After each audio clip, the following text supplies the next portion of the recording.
I'm Dr. Charles Knight, and I was lucky enough to spend my childhood in the Pestalozzi Children's Village in picturesque Canton Appenzell. Though, as you can see from this picture, I was a bit less enthusiastic about Swiss folk traditions than I am now. Ask most Australians to picture Switzerland, and they'll mention snow-capped mountains, chocolate, cheese. Some might mention peaceful neutrality and conformity. Few will mention clans, bloody-minded defiance and fighting spirit. After all, that's our Aussie thing, Celtic heritage, bushrangers, Anzac and all that. Yet the 1st of August is absolutely about bloody-minded defiance.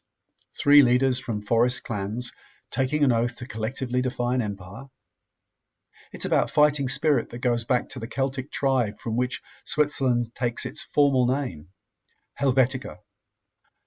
Celtic tribes were pushed to the harshest and most remote terrain of Europe, Scotland, Wales and Switzerland, an environment that bred fierce warriors ready to defy and destroy aristocratic militaries.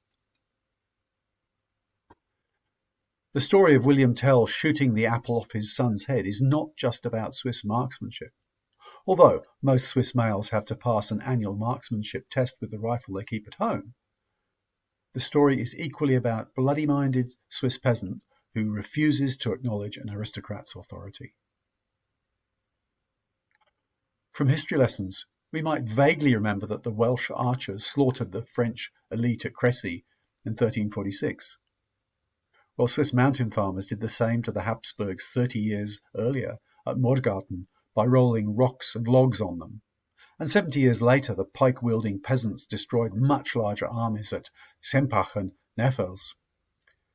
More clans or cantons joined the Confederation, which started to be referred to as Swiss, because Canton Schwyz often took a leading role in the battle. Military success led to plans of conquest south of the Alps, but in 1515 the Swiss were defeated by the French at Marignano, a profound shock that set them on the path to neutrality. But neutrality did not mean peaceful. The Scots and the Swiss had the reputation of being the fiercest fighters of Europe, and the chief export of the impoverished cantons was soldiers. On the battlefield, they were the most strictly disciplined and feared mercenaries in Europe, enabled by a very Swiss pragmatic allocation system designed to avoid relatives fighting on opposing sides. The mythology of principled loyal service unto death in the service of foreign princes is paradoxically intertwined with fierce domestic defiance. As the sacrifice of the Anzacs at Gallipoli is subtly woven into the Australian self-image, so is the slaughter of the Swiss Guards by French revolutionaries, or the sacrifice of the thousands of Swiss troops who formed the rearguard at the Berencina River, saving Napoleon's Grande Armée from the Cossacks. The poignant song of hope, sung by a Swiss lieutenant before the battle, now known as the Berencina Lied, is known throughout Switzerland.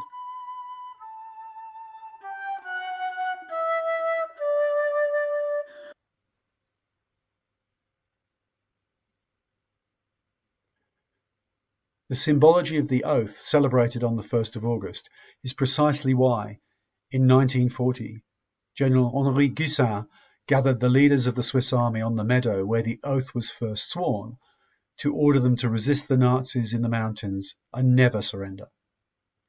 While there were other reasons that Switzerland was not invaded, the isolated Swiss watched the horror around them and determined it would not happen to them. As the Cold War threatened to become hot, they built a militia army 20 times larger than Australia's, with 8 times as many armoured vehicles and the most powerful artillery force in Europe, and put live explosives into almost every bridge in the country. They built nuclear shelters in every home and stockpiled several years' worth of food, fuel and medicine. August the 1st is the celebration of a nation known for its direct democracy and peace building around the world. But that peace is the fruit of a steely determination not to be pushed around, no matter the price.